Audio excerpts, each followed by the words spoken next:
Now that we're settled into the new year, to the new home, I feel like I can go back and close some chapters that we left open last year, some questions y'all had, and we're going to start with part 2 of our introduction, is showing y'all how we survived living in a 3-bedroom with not 11 people, but with 13. Let me say that was one of the most challenging situations of my life where I had to really be creative. So I'm gonna walk y'all through how we survived it and what led us up to this point today. I'm gonna first kick off this series by apologizing to my kids.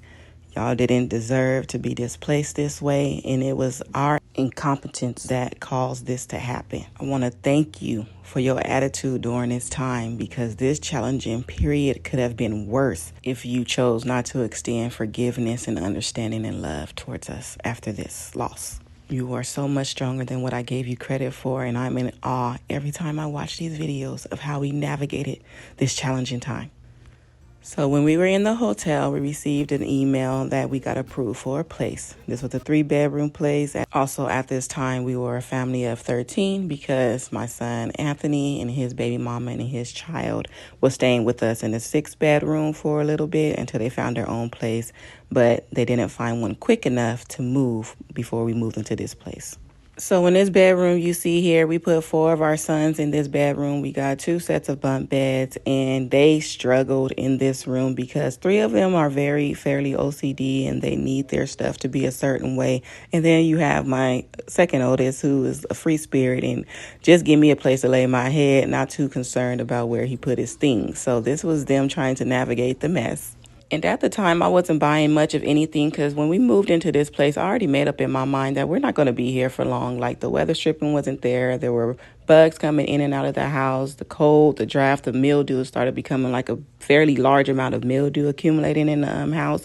And I already knew I didn't want to put money into this place. But God put on my heart, make do with what I've gave you. And in knowing that, I had to come to understand that my children are still healing from a very tragic experience, and I need to accommodate their now opposed to their future. I still had a very hard grip on our finances. Like, my husband would go to work and he would have to bring me every dime he make, and I'll put it up towards a NACA program. This plan caused us to struggle so much in this home. Everything was falling apart. I seen the boys were drifting away, and I needed to find a way to reel them back in. So I started to turn this house into a home. And it wasn't me going out blowing money. I still very much have a plan to buy our own home. It was me just finding stuff for their room. So like bedding, some decor, slight decor for the living room, and some things to aid in organization. So I got some room dividers because Anthony and his family had to stay in a dining area in the living room.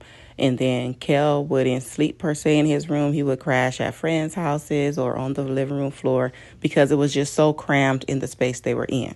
But once I started to turn this house into a home, the energy in the house shifted. Like, everyone began to show who they really are inside, and that's an empathetic person, a person who loves hard and can withstand any challenge given to them.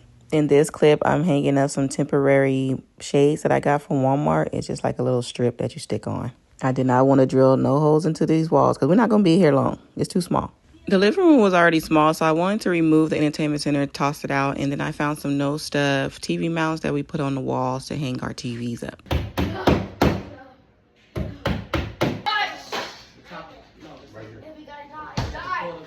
I need food, water.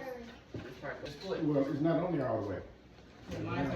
There was no room for Kel's clothes, so I went and got some clothes racks, and this is where he kept his clothes in bins and racks. And then this is me hanging up some of my art and setting up my office area because y'all know I have a business. Ava wasn't in school yet, so I set up her little desk area next to mine so I can watch her while I'm at school because I was going to school at this time too. There were also 2 sets of bunk beds in the girls' bedroom, and this is the boys' blind reaction to the house all set up. All that noise.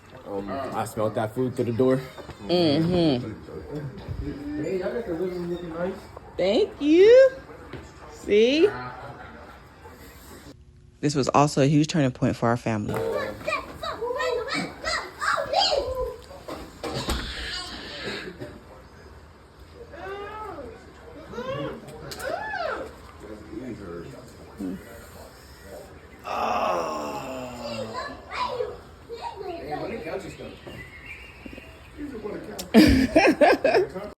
Parents, adversity will come.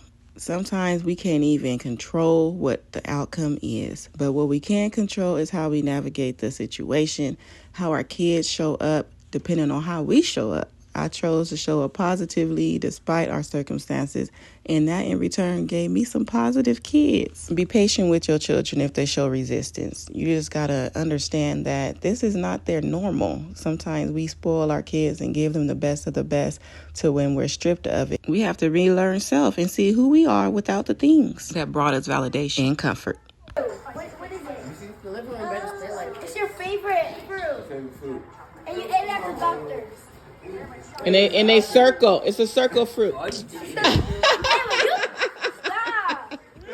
Great.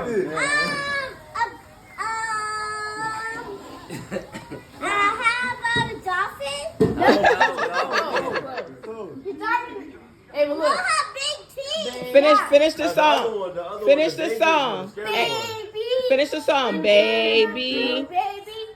Baby shark. Yay! Baby shark, baby. That's right,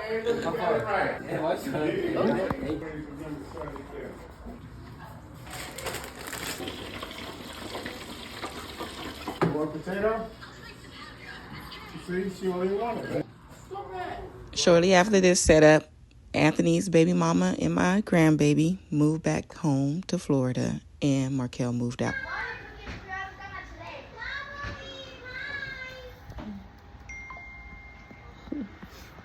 You coming back? Of course. And after that, I had to learn how to live without my Kels. Life kept lifing. Our washing machine broke. We went on family vacation. Kel joined us there, but we came back home and was slapped with a 60-day notice to vacate. Yeah, so this has been our story for 3 years straight. And dive into part 3, where I'll share with you how the move to this house almost took me out. I said exactly. That's what I said. We could have at least went down there with her. Because she about to show her. Don't be down there trying to do stuff on your own. You call us when you need us and stuff. Don't do like you did in Fresno. I love you. Love you. God got you. He gonna look over you, okay?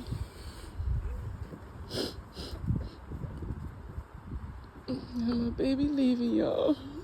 Look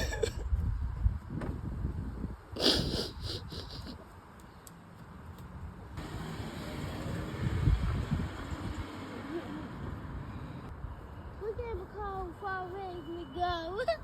Yeah.